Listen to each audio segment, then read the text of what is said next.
Hi students, so let's start with the lecture number 2, which is important facts about computer. And if you're looking about how to tackle computer proficiency part in your syllabus, whether it is for JKPSI or any JKSSB exam और आप NT के बारे में prepare करना चाहते हैं related to computer proficiency, so it will cover all of the syllabus related to computer and almost 15 questions will be there of 30 marks जो मैंने आपको lecture 1 में भी बताया. So my name is Karamjot Kaur and I have done masters in computer science and I have took this lecture especially for you to make you understand कि किस तरीके से आप computer proficiency को complete कर सकते हैं and इसमें जितना भी syllabus है that will become very easy for you whether basically you can understand it conceptually और जो फैक्ट्स हैं जो आपको रिटेन करने हैं प्लस MCQs PYQs जो भी इसके लिए इम्पोर्टेंट है रेलिवेंट है you will get to know about it. So yes, today in this lecture we are going to talk about the facts. तो हम facts के बारे में पढ़ेंगे and उसके बाद हम कुछ MCQs भी करेंगे जो कि बहुत सारे एग्जाम्स में आ चुके हैं already computer related and also कुछ एब्रीवेशंस करेंगे और जानेंगे कि किस तरीके से जो कंप्यूटर है उसमें क्या क्या फैक्ट्स हैं जो रिलेवेंट है और जो एग्ज़ाम में हमेशा आते भी हैं. Definitely you have to know क्योंकि आप एक जगह पे ही उस PDF में इस PDF में आप सब कुछ रिटेन कर लेंगे और या फिर जब भी आपको रिवाइज करना होगा so you just need to open this PDF and get all the access to it. So yes, let's start with today's lecture now. As I previously told you in the first lecture as well कि there are many parts like there is computer basics. Organization के बारे में कल हमने complete किया था. What is the organization part? And we also did talk about like the architecture, the history behind it. हम organization of computer को एक elaborated manner में कल फिर से करेंगे क्योंकि इस तरीके से आपका जो computer basics part है वो complete है लेकिन organization से जो बाकी के parts हैं जिनके बारे में आपको conceptually as well as जो भी factual knowledge है वो आपको मिल जाए एक ही PDF में. That is something I will provide you and yes लेकिन आज आपको फैक्ट्स जानने बहुत ज़रूरी हैं when it comes to computer और कुछ MCQs जिसके रिलेटेड आपको एक ग्लिम्स मिल जाएगा कि किस तरीके के जो क्वेश्चंस हैं वो एग्ज़ाम में पूछे जाते हैं. So yes let's start with the facts today. The facts about computer. Let's talk about the number one fact which I think सबको पता ही है, that is the father of computer, which is the Charles Babbage. The Charles Babbage is known as the father of computer because उनका idea था, उन्होंने conceptualise किया अपना analytical engine का idea जिसकी वजह से जो अबैकस वाले कंप्यूटर थे जो कि किस तरीके से वर्क किया करते थे और किस तरीके से अब डिजिटली एडवांस हो चुके थे विच is the analytical engine and जो चार्ल्स बेबेज ने बेसिकली आइडिया फॉर्मुलेट किया.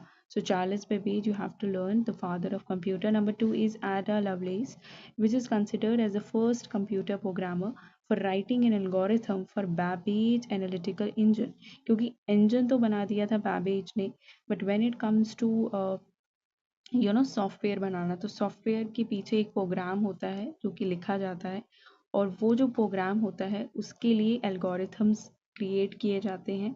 तो वो जो एल्गोरिथम्स हैं वगैरह वगैरह एंड वो जो एल्गोरिथम्स थे वो एडा लवलेस ने क्रिएट किए थे. आपको इतना डीप में जाने की ज़रूरत नहीं है what is algorithms what is program जो कि हम आगे के लेक्चर्स में अंडरस्टैंड करेंगे. You just need to remember कि एडा लवलेस ने फर्स्ट कंप्यूटर प्रोग्रामिंग की थी for writing those algorithms. Number 3 is basically the ENIAC जो कि कल मैंने आपको पहले भी बताया था, the electronic numerical integrator and computer which was completed in 1945 was the first general purpose electronic computer. Basically पहला first journal purpose electronic computer था इनैक. आपको इसका एब्रीविएशन जो है ये लर्न करना पड़ेगा. That's the only thing. Number 4 is the UNIVAC. Universal Automatic Computer was the first commercially available computer which was introduced in 1951. ये 1951 में इंट्रोड्यूस किया गया था. कमर्शली अवेलेबल था यानी कि अब लोगों के घरों में भी कंप्यूटर जाने लगे थे बिकॉज उससे पहले तो साइंटिफिक और बाकी के जो पर्पसेस होते थे एक ऑर्गेनाइजेशन के, वहाँ तक ही कंप्यूटर था, बट यूनिवैक की वजह से कमर्शियली अवेलेबल होने लग गए. Now let's talk about another one, which is Alan Turing. Alan Turing is pioneer in computer science, developed the concept of Turing machine and contributed to breaking the German codes during the World War II. World War II के time में German codes को break किया. Turing machine एक basically AI intelligence पे work करती है और understanding होती है किस तरीके से ट्यूरिंग मशीन में बहुत सारे एल्गोरिथम्स होते हैं, एक एडवांस मेथडोलॉजीज होती हैं, जिसकी वजह से एक नया इन्वेंशन हुआ, और वो इन्वेंशन था ट्यूरिंग मशीन का. That was Alan Turing. The Turing machine, Alan Turing, that is simple. Another one is the von Neumann architecture.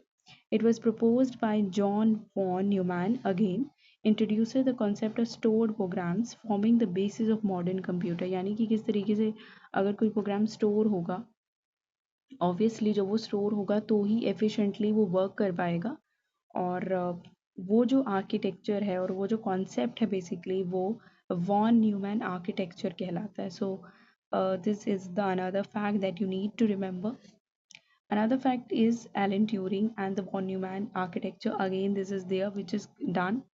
Let's talk about some of the historical milestones. Historical milestones में भी हमारे पास facts ही हैं, क्योंकि हर एक fact जो है वो India के रिलेटेड भी है प्लस वर्ल्ड के रिलेटेड भी है. उससे पहले हम हिस्टोरिकल माइलस्टोन्स देख लेते हैं, स्पेसिफिकली हम इंडिया के बारे में, क्योंकि इंडिया का first computer developed in 1960 by Tata institute of fundamental Research. तो पहला जो कंप्यूटर जो किसी फर्म ने डेवलप किया था वो था TIFRAC. You can remember TIFRAC, which is Tata institute of fundamental research automatic calculator. तो ये टाटा इंस्टीट्यूट का था, इस फर्म ने बनाया था. उसके बाद इंडियन स्टैटिस्टिकल इंस्टीट्यूट बनता है, विच is the first digital computer in India. पहला डिजिटल कंप्यूटर इंडिया में इंडियन स्टैटिस्टिकल इंस्टीट्यूट ने बनाया, which was hack 2M. You just need to remember this also. I will highlight this. HEC 2M was installed at ISI, which is Indian Statistical Institute, Kolkata in 1956. Then we have Param supercomputers. India का पहला super computer, always remember, that was Param 8000. It was developed by the Center for Development of Advanced Computing in 1991 under the leadership of Vijay Bhatkar. उनकी leadership में ये एक computer था, पहला super computer. विवर्ड से computers बहुत आए, लेकिन सुपर कंप्यूटर की बात करें तो परम 8000 है, विच is Param 8000 as written over here also. So this is the super computer. Then we have the Flosolver, India's first parallel processing computer, यानी पैरेलली वर्क कर रहा है. अब उसका काम एक नहीं है, उसके साथ मल्टीपल काम हो रहे हैं, तो पैरेलल प्रोसेसिंग हो रही है. Developed by the National Aerospace Laboratories NAL. तो NAL द्वारा फ्लॉस सर्वर को बनाया गया. तो आपको ये चार चीज़ें तो पता होनी चाहिए with respect to India. TIFRAC, HEC 2M, Param 8000 and Flosolver. So these are the some of the facts. Then we have the organizations and institutes. कुछ organizations, कुछ institutes भी हैं, जैसे कि CDAC है, Centre for Development of Advance Computing. ये establish हुआ था 1988 में to advance Indian capabilities in super computing, क्योंकि सुपर कंप्यूटिंग एडवांस होती है, हर एक दिन उसमें एडवांसमेंट चाहिए, तो उसके लिए CDAC को बनाया गया. NIC, नेशनल इंफॉर्मेटिक सेंटर, ये 1976 में बनाया गया. It provide e governance services to the Indian government. तो अगर आज के टाइम में भी ई गवर्नेंस बहुत ज़्यादा न्यूज़ में रहता है and it is also very relevant as well. So अगर आपको कोई क्वेश्चन आ जाएगा रिलेटेड टू ई गवर्नेंस, तो उसके लिए जो भी इंस्टीट्यूट है that is NIC, National Informatic Centre. ISRO, Indian Space Research Organisation है, जो ऑब्वियसली स्पेस में काम करती है, उसके मिशन स्पेस के लिए होते हैं, लेकिन ऑब्वियस सी बात है उसमें सुपर कंप्यूटिंग का यूज़ होता है. So ISRO highly heavily relies on computer simulations and supercomputing for mission planning, basically widely used in the space technology. So this is ISRO. Then we have the supercomputing in India. उसमें पहला है परम युवा second, उससे पहले परम 8000 पड़ा था. ये भी हाई परफॉर्मेंस सुपर कंप्यूटर है, launched by CDAC in 2013. Again then we have Pratyush and Mihir. two of the fastest supercomputers in India used for weather forecasting and climate research. तो अगर specifically इंडिया को weather research या climate research या weather forecasting करना होता है उसके लिए प्रत्यूष और मिहिर का इस्तेमाल किया जाता है। ये दो फास्टेस्ट कंप्यूटर हैं स्पेसिफिकली वेदर और क्लाइमेट के related. Then we have IT industry. IT industry India का एक ग्लोबल आईटी हब है with cities like Bengaluru often referred to as Silicon Valley of India, क्योंकि सिलिकॉन वैली आपके New York में कह लो या फिर आप कह लो यूएस में है। उसके बाद आप बेंगलुरु को अगर आप देखते हो तो इसे भी सिलिकॉन वैली कहा जाता है। बेंगलुरु जो है वो कर्नाटका में है। सो आईटी इंडस्ट्री जो है बेसिकली बहुत ज़्यादा बूमिंग है in Bengaluru. Then we have major IT companies तो which you can know about Infosys है, टीसीएस है, Tata consultancy services, Wipro, HCL are the key players in the IT sector of India. Then we have some of the startups जो startup ecosystem है which is boosting in India right now with many focusing on computer based solutions. तो किस तरीके से computer के through IT के through, क्योंकि हमारा सर्विस सेक्टर जो है बहुत ही आगे है, उसमें IT सर्विसेज भी बहुत ज़्यादा आगे हैं। तो ये कुछ कंप्यूटर के नाम हैं और स्पेसिफिक इंडस्ट्रीज़ हैं जो कि आपको पूछी जाती हैं ऑप्शंस में कि आप बताइए कि कौन सी मेजर आईटी कंपनीज हैं इंडिया की, जिसमें इंफोसिस होगा, टीसीएस होगा, एचसीएल, विप्रो होगा। You have to know about कि ये कुछ कंपनीज हैं जो बेसिकली बहुत इंपॉर्टेंट है, रेलिवेंट है। Then notable personalities, you have to memorize this. Basically there is Sam Pitroda. He is known as the father of India's IT revolution. He introduced the concept of public telecommunication in the 1980s. उस समय में public telecommunication जो था वो जो है उसको invent किया गया बेसिकली सैम पिट्रोडा द्वारा। So you have to remember this. Narayan Murthy Infosys के फाउंडर हैं ये, a pioneer in India's IT services industry. Narayan Murthy जो आप आज भी न्यूज़ में देखते होंगे जिनके बारे में, सो ये को फाउंडर थे इन्फोसिस के, और इंडिया आईटी सर्विस इंडस्ट्री बहुत ही बड़ी इंडस्ट्री है। Then we have Vijay Bhatkar, creator of the Param series of super computer. अभी जो हमने पीछे पढ़ा related to the Param series of computer which is the super computer जो हमारे इंडिया के हैं, the Param series, it is basically developed by, or you can say the creation is by Vijay Bhatkar. So these are the notable personalities when it comes to the computer. Then we have cyber security and policy. cyber security हमारे जो syllabus है उसके last वाले portion में भी लिखा गया है, तो that is cyber security. CERT in India computer emergency response team establish to handle cyber security threats. तो साइबर सिक्योरिटी के रिलेटेड कोई भी थ्रेट्स हैं तो उसके लिए इंडिया में जो रिस्पॉन्स टीम है, जो कि ऑर्गेनाइजेशन आप कह सकते हो, that is CERT/in, which is basically -in, which is basically to handle the cyber security threats. Then we have IT Act, कुछ एक्ट हैं 2000 के, provide the legal framework for e-commerce and cyber security in India, because cyber security chapter भी है तो ये act relevant है, ये जो फॉर्म है ये रेलेवेंट है। Then we have data localization. India's focus on storing sensitive data within the country to ensure security, क्योंकि जितना भी sensitive data इंडिया का वो एक जगह पे security purposes के लिए एक जगह पे स्टोर रहे, लोकेटेड रहे, that is the localisation concept. And ये कुछ पॉलिसीज़ हैं, साइबर सिक्योरिटी हैं, बहुत सारे एक्ट्स हैं, लॉज हैं, फॉर्म्स हैं, बट बेसिकली जो इम्पोर्टेंट है वो ये 3 हैं जिनके बारे में आपको जानना इम्पोर्टेंट है। Then now let's move on to the MCQs part. Let's talk about कुछ MCQs जो आपको करने चाहिए। हम PYQs भी देखेंगे लेकिन हम पहले कुछ MCQs भी कर लेते हैं, और जिस तरीके के क्वेश्चंस आपको एग्जाम में आएंगे सो that you can get a glimpse कि किस तरीके के क्वेश्चंस हमें एग्जाम में मिल जाएंगे। So dash is the maximum amount of data that can be storeyed on a storage medium. एक स्टोरेज मीडियम के अंदर मैक्सिमम अमाउंट ऑफ डेटा कितना स्टोर होता है, मतलब उसका मतलब क्या है, उसके लिए जो टर्मिनोलॉजी है वो हम क्या यूज़ करते हैं। The answer is basically the storage capacity. Storage capacity refers to how much disk space one or more storage devices provide, यानी कि फॉर एग्जांपल कोई हार्ड डिस्क है तो हार्ड डिस्क की कितनी स्टोरेज है, 100 GB है, 200 GB है, 1 GB है, 2 GB है, that is the storage capacity of any you can say, any disk, any SSD, any hard disk, या फिर आपकी नॉर्मल आप देख लो, कोई भी मेमोरी आप बोलते हो जिसे नॉर्मल लैंग्वेज में मेमोरी, तो उसमें भी आपको पता चल जाता है कि उसकी स्टोरेज कैपेसिटी कितनी है. तो storage capacity measures how much data on a computer system may contain. For example, a computer with 100 GB hard drive has a storage capacity of about 100 GB, because that is something जो कि आपको पता चल जाएगा. Let's talk about the number two, which is a dash is a software program used to view web pages. तो आप web pages किस software program के थ्रू देखते हैं? इसका आंसर है ब्राउज़र. ब्राउज़र एक सॉफ्टवेयर प्रोग्राम होता है. जब भी आप ब्राउज़र ओपन करते हैं, जैसे माइक्रोसॉफ्ट का एज है, वी हैव गूगल का क्रोम है, वी हैव सो मैनी. तो आप जब माइक्रोसॉफ्ट ओपन करते हैं तो आपको सीधे तो नहीं मिल जाता है आपको वेब पेजेस, आपको तब उसमें कोई सर्च इंजन देखना पड़ता है.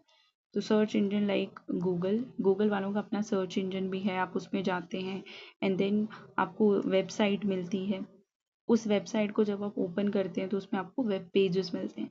So this is the whole concept. जैसे कि यहाँ पे लिखा हुआ है कि web browser is basically software program जिसकी वजह से आप वेब पेजेस को देखते हो. It is a software to enable computers to access web page. Browsers, यहाँ पे ट्रांसलेट लिखा है the basic HTML code. Will talk about it. HTML ये हाइपर टेक्स्ट मार्कअप लैंग्वेज होती है जिसकी वजह से जो वेब पेजेस हैं वो लिखे जाते हैं और जिनका स्ट्रक्चर बनता है, और जिसकी वजह से आप इमेजेस, टेक्स्ट, ऑडियोज वगैरह वेबसाइट पे सुनते हैं, देखते हैं. And the hyper links to travel to different web pages. Hyperlink यानी कि जो ब्लू कलर्ड लिंक होते हैं जिसकी वजह से आप दूसरे पेजेस पे नेविगेट होते हैं. That is all. Let's not talk about the number three, which is the computer system includes. What does the computer system include? Software, yes. It includes hardware, yes. It includes peripheral devices, yes. So all of the above will be the answer. तो computer system के अंदर hardware तो है ही, physical components, physical parts हैं. We have which form the core architecture, we have memory, we have motherboard, we have peripheral devices, and we have the output devices as well. So whatever there is there, the part जिसकी वजह से computer बनता है, whether it is software और hardware, tangible और intangible, वो सारा कुछ आपका कंप्यूटर सिस्टम कहलाता है. पेरिफेरल डिवाइसेस आप हमेशा याद रखिए, वो डिवाइसेस जो आप जोड़ते हैं कंप्यूटर के साथ, जैसे जॉयस्टिक जोड़ दिया, जैसे कि माउस जोड़ दिया, जैसे कि स्पीकर लगा लिए.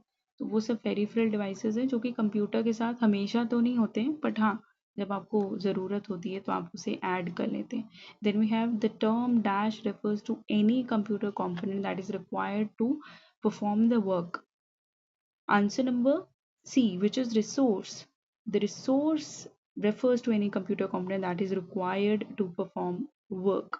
Yes, a system resource is any usable part of computer that can be controlled and assigned by a computer system so that all of the hardware, software on the computer can work together. यानी कोई भी computer का component, ठीक है, जिसकी वजह से operating system के अंदर काम हो रहा है.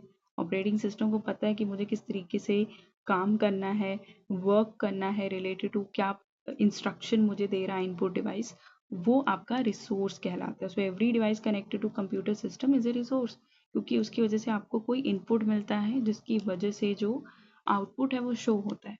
Then we have another one, that is the term dash refers to data storage system that make it possible for a computer or electronic device to store and retrieve the data.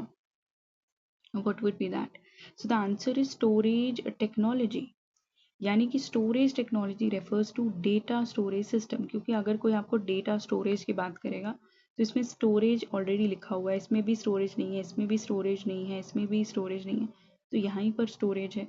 तो definitely that make it possible for a computer और electronic device to store and retrieve data. तो अगर हमारे computer के अंदर एक storage technology होगी जिसकी वजह से जो डेटा है वो हम देख भी सकते हैं और स्टोर भी कर सकते हैं.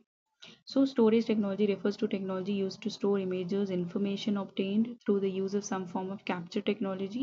These include medium used to storage, the compressional method to minimize the storage medium employed, the format to program the image, and encoding method, and so many things. You just need to remember कि कोई भी data कोई भी storage system है, जब हम कोई data store करते हैं, जब हम कोई डेटा देखते हैं कंप्यूटर के थ्रू, तो वो सब क्या है, वो एक टेक्नोलॉजी है जिसे स्टोरेज टेक्नोलॉजी कहा जाता है, as simple. Then we have question number 6 which is you use an or uh such as keyboard और माउस टू इनपुट इंफॉर्मेशन.